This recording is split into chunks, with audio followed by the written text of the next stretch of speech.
Hey guys, I want to do a video update. Um, Things are going well, and I don't ever say that things are going well, especially considering everything that's happened to me recently. I don't know if it'll continue to go well or not. I wanted to point out a few things. If you've been watching my videos, you know I had surgery within 48 hours of my mother dying. And before surgery, they gave me antibiotics intravenously. I know it was a broad spectrum antibiotic. And then after surgery, they also gave me a broad spectrum antibiotic intravenously. Now, I have been complaining for like 2.5 years about so many health problems, and now some still exist, and so many are gone. Like I can't even, explain to you like how good that feels. It's almost a little bit scary, like one of those bad Lifetime movies where everything's going good and then you drop dead. But here's what's gone. Number one, in 2007, I started complaining about, not online, because I wasn't even online, I don't think, in 2007 making videos anyway. I was online, but, not on YouTube. And bowel movements were pale, between white and yellow, wasn't really getting brown. I know that's not a pleasant thing, but I'm telling you, the truth for anyone out there who's going through this. And since then, so far, it's normal color. Uh, Still have some like IBS issues or whatever's going on in there, so I need to have like a colonoscopy still. Still gonna do that, still gonna do the endoscopy. Next thing is I have had for years, well, maybe a year and a half, I've had swollen glands that have gone down my side, in my armpit, in my groin area. I've saw doctors, and as you know, they're like, oh, well, it's nothing. They're gone. Just absolutely gone. Um, Next thing, I was coughing up junk out of my lungs, and I thought, well, smoking, so maybe it was that. They would listen to my lungs and my heart and say, you're fine. It's gone. I mean, that's absolutely gone too. Um, I exercised in the past, feeling like absolute crap. And I pushed myself really, really hard and just, I couldn't do it. And so I had said in my last video, I was going to, try to up it by a minute a day because I was very weak from the surgery. My heart was skipping for some reason, which it does anyway. It still does. I mean, that's still there. But I went from 1 minute one day, 2 minutes the next, three the next, in like 19 minutes, 55 minutes, 56 minutes, 65 minutes, and I think today total 91 minutes on the treadmill. Now, granted, I'm really out of shape. It's only 3 miles per hour at a slight incline. But how come suddenly I can do that? Okay? Now, my heart rate was worse, like I said in the last video. And it's still fast, faster than it should be. But I woke up this morning, and when I checked, laying down, this is the confusing part, laying down my heart rate was 78, which was good for me, considering, what it has been. And I sat up and I just sat there for a minute and I was checking again. It was 65. That's like unheard of, for me. I don't know what is wrong or was wrong that I ended up having some type of massive infection in my body. Obviously, if antibiotics can take care of, all this crap. Um, Someone else in one of my other videos had commented, and then someone else said that they had thought about it, but they didn't want to, excuse me, they didn't want to say anything. It's odd that my mother dies and 48 hours later I'm in surgery. And someone said, well, maybe it was a gift from your mother. And I think that. I think it's very possible that it was. For the first time, she could see how sick I was, see everything that was really happening. I complained to her the whole time. I complained to anyone who would listen. I complained to all of you. And now it's just like, I'm still sick in the sense that I don't feel right, and I know there's something else going on. But whatever that antibiotic did, or the surgery, or whatever that I finally had, it's just I knew I was sick. Like, I knew I was really sick, okay? But until now, I didn't realize how sick I actually was. I don't know if that makes sense. It's like you kind of, each day went by and I was probably progressively getting worse very slowly. So I didn't really notice how bad I was until now. Um, so problems I still have is some reflux, still get cramping in my colon, heart rate's still not really balanced out properly, but it's better than it was. Like I have less reflux and everything, so I'm not sure what's going on. I don't even know if it's going to last, but even if it doesn't last, this is like a dream come true. I don't remember ever feeling this good. In fact, people always say to me, well, how do you feel? And I'm like, okay. And they're like, just okay? And I'm like, yeah. And okay was just being nice. Like I didn't want to keep saying, I feel like crap. I feel like I'm on death's door. I feel like I can't do this or do that. And now I can actually say I feel good. You know, I don't feel great, but I feel good.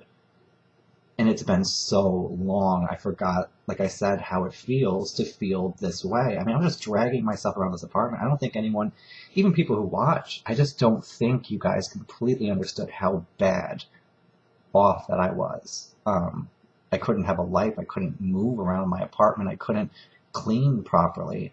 And see, what I noticed tonight, which was really different, is before I had to cut my hair in my bathroom, and halfway through I'd feel dizzy, and then I might have to take a break, sometimes not, and then I would go sit on the couch, wait about 15-20 minutes till my heart can't calm back down, so my body was fine. Then I go take a shower, and then I would come out of the shower and feel very, very sick and just wore out. Heart would be off the chart, and then sick kind of the rest of the day. Well, tonight I decided, well, let me cut my hair. Not only did I cut my hair, right after I cut my hair, I swept up the floor, got rid of the hair, didn't take a break at all, took a shower, got out of the shower, dried off, checked my heart rate, and my heart rate standing after the shower was only as high as it is usually in the past sitting, and sometimes still is. Where'd it go? Where's all the sickness that I was having and all the things that doctors were saying? Oh, it's not happening. You're fine. You're fine. I knew I wasn't fine. You guys know I was bitching enough that I was either completely crazy or just not fine. The next thing, which I have to see how it goes, okay? Agoraphobia. Partially, like towards the end, with all the suffering that I was going through and may still go through, I don't know if it's coming back, and if it does, like, they need to find out what's going on, because if an antibiotic can clear this up, there's something else, you know, inside of me that's not right. But anyway, I'd feel so sick that I couldn't go out. And so I started to blur the lines between agoraphobia and just too sick to go out. But I knew in the past I had agoraphobia. And probably to a certain extent, I still did. And maybe I still will later, but as of now, I don't. And what's interesting about it is this. When my mother died, I realized that my mother was the safe zone. Like, she was the only safe zone. So when something went down in Florida and I had to return to New York, I returned to New York because my mother was here. Had she been in North Carolina, I would have went to North Carolina. And then with surgeries and everything and being sick, she was the safety spot. She was the home. She was the ultimate safety person. And my father's not, and I'm not close to anyone else in the family. And Keith, of course, is, because I live with him. But it wasn't quite like my mother, if that makes sense. She's gone. And there is no more safe spot. There is no more ultimate safe person as of right now. So if I get injured and I'm dying in Albany, New York, where I am now, how is that different than being injured, stranded, or dying in Sacramento, California, Boulder, Colorado, Tokyo, Japan? It doesn't matter anymore. My mother's gone. And I started to think about how could that have got stuck in my head, that she was the ultimate safety person. And I realized looking back, growing up, my mother treated me as an adult very young. She used to tell me about like my sister's marital problems when I was young, her thoughts on her and her husband, thoughts on my father, thoughts, just very adult things. And I think that my mother at that time, when I was little, was very, very lonely.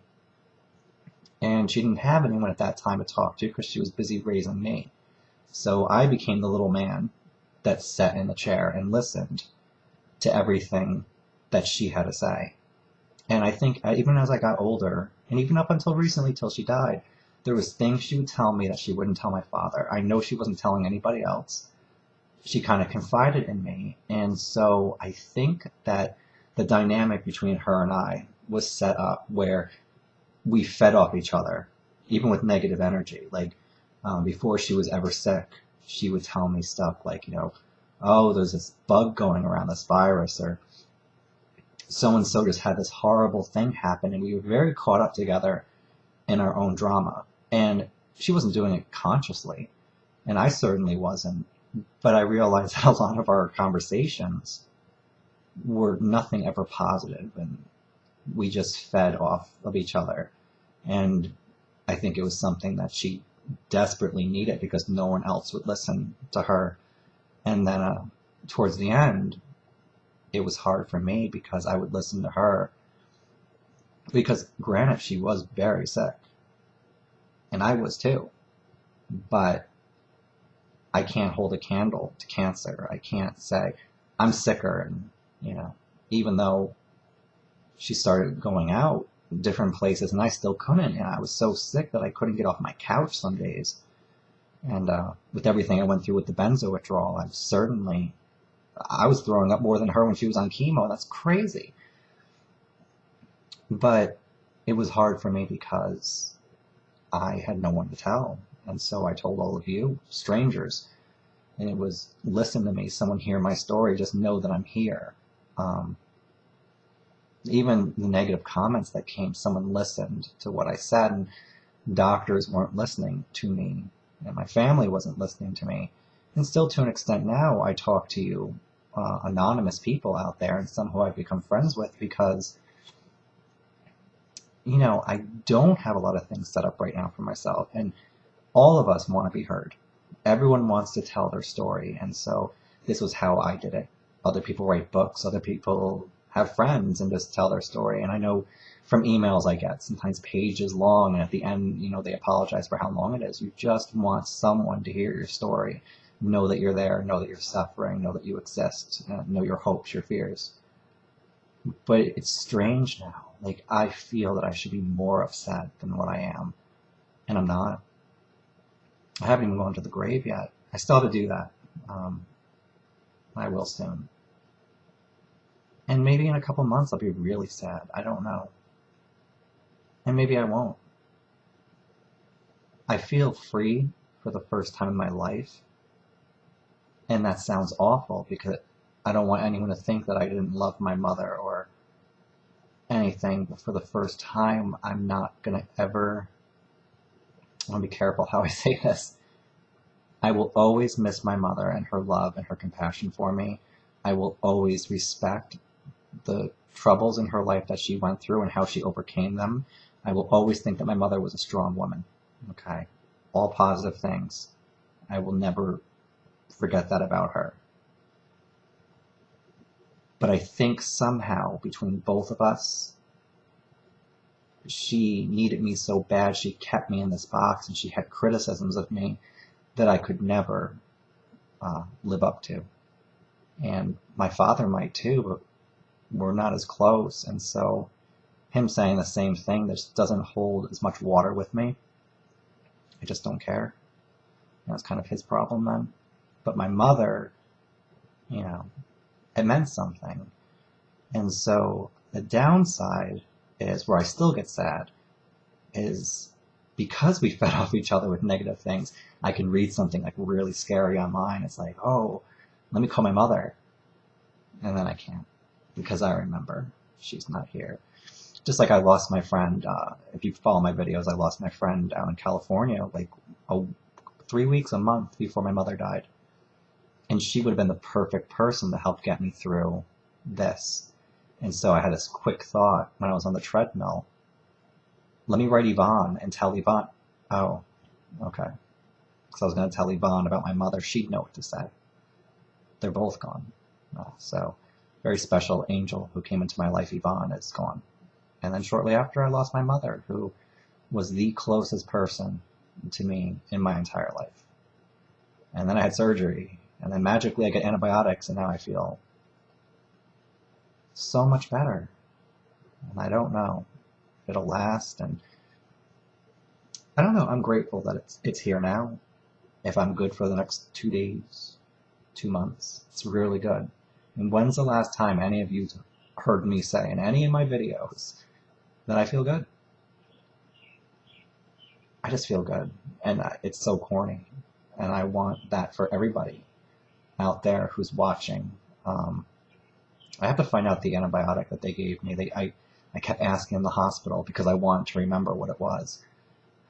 I was so drugged up, I don't remember what it was at all. But I can find out. And hopefully I'll have the other tests and everything will be okay. I don't need any more drama. I'm always waiting for the other shoe to drop, because with me it always is. And I don't want my next video to you to be some other disastrous thing that's happened in my life. I would like a little bit of peace right now. But other than being sad sometimes, I'm doing okay. And I know some of you have been concerned, but I'm good. Better than what I've been for a long time. So, with that, I will let you go. Long video again, and I will talk to you all soon. They would listen to my lungs and my heart and say, you're fine. It's gone. I mean, that's absolutely gone too. I exercised in the past, feeling like absolute crap. And I pushed myself really, really hard and I couldn't do it. And so I had said in my last video, I was going to, try to up it by a minute a day, because I was very weak from the surgery. My heart was skipping for some reason, which it does have like a colonoscopy still. Still going to do that. Still going to do the endoscopy. Next thing is I have had for years, well, maybe a year and a half, I've had swollen glands that have gone down my side, in my armpit, in my groin area. I've saw doctors, and as you know, they're like, oh, well, it's nothing. They're gone. Just absolutely gone. Next thing, I was coughing up junk out of my lungs, and I thought, well, smoking, so maybe it was that. They also gave me a broad spectrum antibiotic intravenously. Now, I have been complaining for like 2.5 years about so many health problems, and now some still exist, and so many are gone. Like, I can't even, explain to you like how good that feels. It's almost a little bit scary, like, one of those bad Lifetime movies where everything's going good and then you drop dead. But here's what's gone. Number 1 and 2. Hey guys, I want to do a video update. Things are going well, and I don't ever say that things are going well, especially considering everything that's happened to me recently.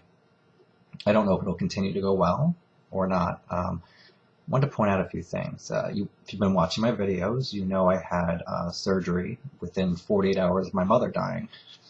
And before surgery, they gave me antibiotics intravenously. I know it was a broad spectrum antibiotic. And then after surgery, in 2007, I started complaining about, not online, because I wasn't even online, I don't think, in 2007, making videos anyway. I was online, but, not on YouTube. And bowel movements were pale, between white and yellow, wasn't really getting brown. I know that's not a pleasant thing, but I'm telling you, the truth for anyone out there who's going through this. And since then, so far, it's normal color. Still have some IBS issues or whatever's going on in there, so I need to have